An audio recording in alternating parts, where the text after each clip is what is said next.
Well, paradoxically enough, I think we've reached the peak of seriousness, and henceforth it'll be you will see a relaxation of the confrontation.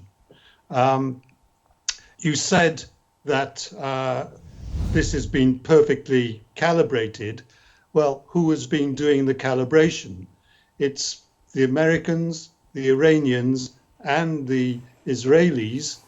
Israelis under pressure from the Americans, who are intending this to be the final confrontation between and tit for tat between Israel and Iran in this round of confrontation. So as you've said that the US has played a role when it comes to orchestrating how the retaliation would look like. But what kind of diplomatic negotiations could possibly be in play to de-escalate these hostilities in the next coming weeks? Because there is a possibility that, tensions could increase even though that the response was relatively mild. Yes, there is a chance, and these sorts of situations depend really on restraint by all parties and the perception of restraint. And the restraint between the Israelis and Iranians is a forced restraint, forced by the Americans. What sort of diplomatic representations? Well, I think it's all behind the scenes. I think the US have back channels to the Iranians, and they promised the Iranians that if they restrained Israel to the minimum that Israel felt that it was necessary to do, then the Iranians would reciprocate and hold back from retaliating in a massive form. So neither the Americans nor the Iranians want a regional war. And that is, I don't say it's a sign of hope, but it's a sign of hope for the near future. Okay, well, since you've brought up the idea of, possibility of the US pressuring Israel, obviously there is an increase in civilian casualties in Gaza, and there are a lot of obstacles when it comes to, allowing humanitarian aid in. The Israelis are blockading the north of Gaza, and they've been doing this for almost 3 weeks now. Do you think that the US could play a role in pressuring the Israeli side to do this? Because it seems like the US has come out and said basically that we have no control over what the Israelis do, but then when it came to the retaliation towards Iran, they did have some measure of control. Yes, I wouldn't say control, but some measure of persuasion and dissuasion. And unfortunately, you can see the US's priorities in this whole choreography between Iran and Israel.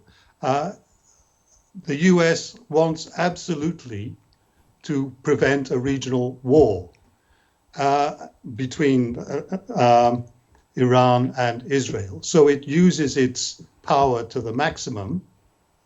But in Gaza, I believe, don't have any evidence for this, but I believe that the Israelis have been given a free hand because they've promised the Americans that they won't do anything in relation to Iran that the Americans would not like. So they've been given a relatively free hand in Gaza, subject to the Israelis' free hand in Gaza, subject to facilitating some humanitarian aid, but they're strictly under pressure in relation to Iran.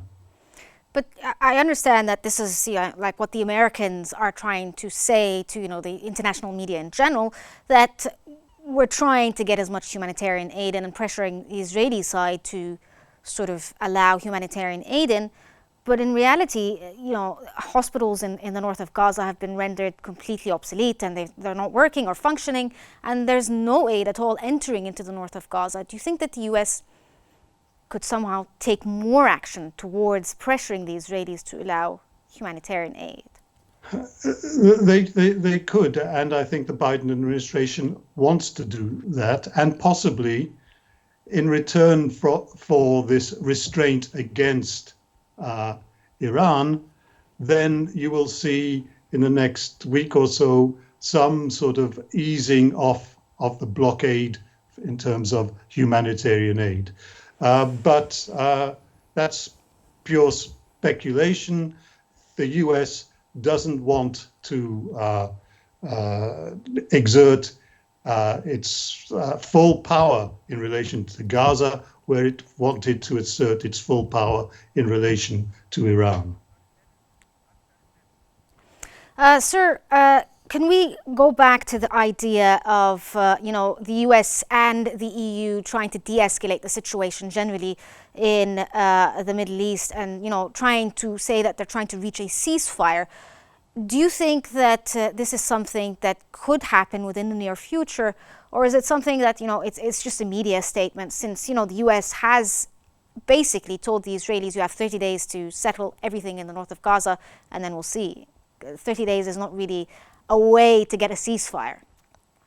Well, the Biden administration wants absolutely to exercise its influence over Israel in relation to humanitarian aid, because the elections coming at the beginning of November are important, and neither Harris nor Biden want to be accused of going soft on humanitarian aid.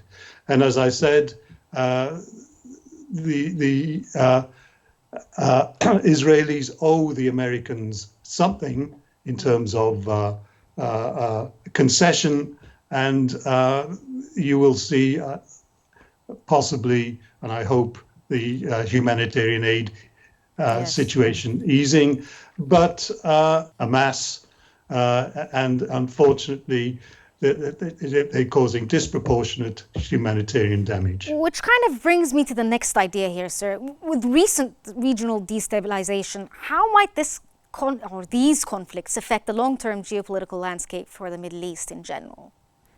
Well, I think it's a significant moment and a pivotal moment.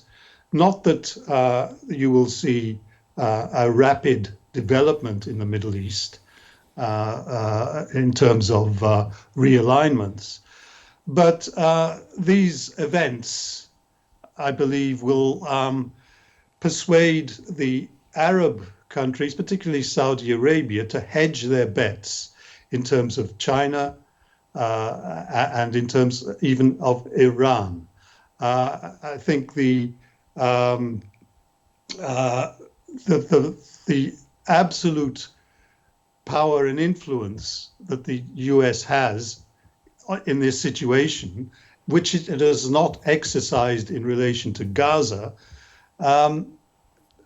means that the Arab countries, whatever political stance they have, will hedge their bets and try to make good relations with China, with Russia, and even with Iran.